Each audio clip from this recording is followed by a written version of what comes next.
Hai anak-anak, Assalamualaikum warahmatullahi wabarakatuh. Salam sejahtera bagi kita semua. Pagi ini Ibu akan melanjutkan materi yang ketiga tentang teks prosedur. Di sini Ibu akan menjelaskan tentang ciri-ciri kebahasaan di dalam teks prosedur.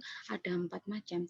Yang pertama yaitu ada konjungsi temporal, yang kedua ada kalimat imperatif, yang ketiga ada kalimat aktif dan pasif, dan yang keempat ada kata keterangan ukuran. Ibu akan menjelaskan satu persatu. Yang pertama, konjungsi temporal. Konjungsi temporal adalah sebuah kata hubung yang menerangkan hubungan waktu dari dua hal atau peristiwa yang berbeda. Kata ini termasuk kata hubung yang erat kaitannya dengan waktu. Ada beberapa contoh yakni tentang selanjutnya, berikutnya, kemudian, lalu, setelah itu, dan masih banyak contoh lainnya. Ibu akan memberikan contoh dalam teks prosedurnya ya anak-anak. Contoh pertama yakni selanjutnya kita masukkan nasi ke dalam wajan. Nah, ini adalah contoh teks prosedur biasanya dalam pembuatan mungkin nasi goreng atau masakan lainnya. Kemudian contoh keduanya, berikutnya kita tuang gula cair ke dalam adonan. Nah, contoh memasak kue ya anak-anak.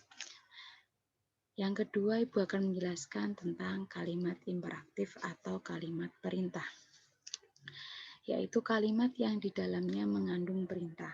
Biasanya, kalimat ini digunakan untuk meminta, melarang, atau menyarankan seseorang untuk tidak melakukan sesuatu hal. Contohnya, yaitu masukkan bumbu nasi goreng ke dalam wajan. Ya, itu kalimat perintah ya. Kemudian contoh meminta.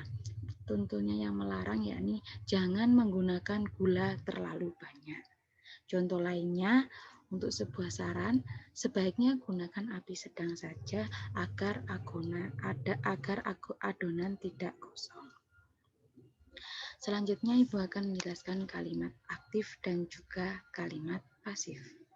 Kalimat aktif ialah kalimat yang subjeknya menjadi pelaku dari sebuah pekerjaan ataupun kejadian.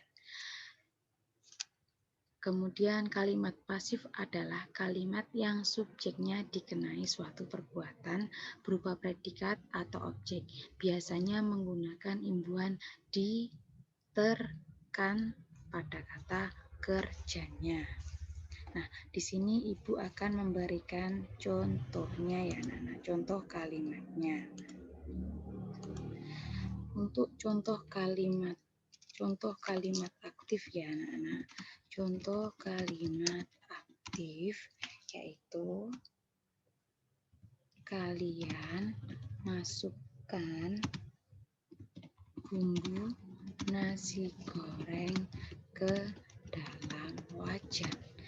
Nah, di sini adalah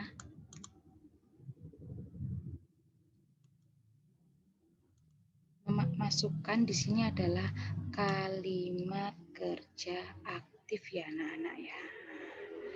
Kemudian Ibu akan beri contoh kalimat pasif. Nah, contoh kalimat pasif. Bumbu nasi goreng dimasukkan ke dalam wajan.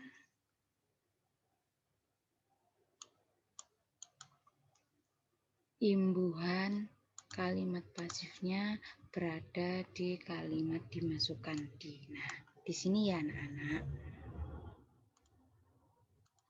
Kemudian selanjutnya yakni kata keterangan tentang ukuran. Ada seperti waktu, berat, panjang, dan lain sebagainya. Nah, contoh keterangan waktu biasanya kalau mau memasak telur ya. Contohnya saja, panaskan air selama kurang lebih 10 menit untuk kematangan yang pas. Contohnya. Kemudian contoh keterangan waktu beratnya adalah masukkan 200 gram tepung maizena ke dalam adonan. Kemudian contoh keterangan ukuran panjang adalah potong serai menjadi 2 bagian, masing-masing 5 cm dan lainnya. Kemudian Ibu akan menjelaskan jenis teks prosedur berdasarkan isi. Untuk materi yang pertama adalah jenis prosedur berdasarkan tujuan. Untuk yang ini adalah jenis teks prosedur berdasarkan isi anak-anak. Yang pertama ini jenis prosedur sederhana. Maksudnya bagaimana Bu? Teks yang berisi langkah-langkah sangat sederhana yang biasanya hanya 2 sampai dengan 4 langkah saja dalam melakukannya. Seperti contoh kalian mau masuk ke dalam Instagram atau mau membuka Facebook. Kalian kan sudah punya aplikasinya, tinggal kalian masukkan email atau password, kemudian kalian akan login dan bisa membuka akun tersebut. Contoh yang teks prosedur yang kedua adalah teks prosedur kompleks atau teks prosedur yang rumit. Teks yang berisi langkah, banyak-banyak langkah di dalamnya.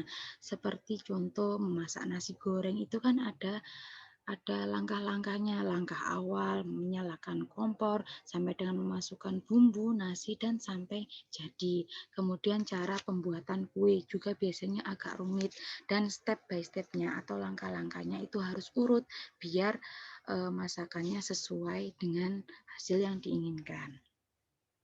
Kemudian teks prosedur yang ketiga adalah teks prosedur protokol.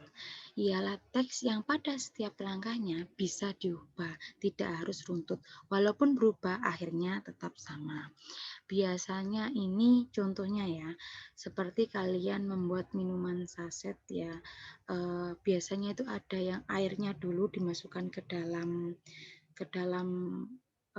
gelas, kemudian baru serbuknya kalian masukkan. Ada juga yang serbuknya dulu baru airnya. Nah, kedua cara tersebut hasilnya tetap sama. Kalian bisa menikmati minuman saset tersebut meskipun urutan pembuatannya tidak sama. Nah, sekian materi dari Ibu. Semoga kalian bisa memahaminya. Tugas kalian adalah kalian catat materi tadi di buku catatan bahasa Indonesia. Kemudian yang kedua adalah kalian kerjakan soal latihan di buku Marbi halaman 82 sampai dengan 86. Tugasnya dikerjakan di mana, Bu? Tugasnya dikerjakan di kertas folio bergaris seperti biasa. Kemudian kalian foto dengan jelas ya.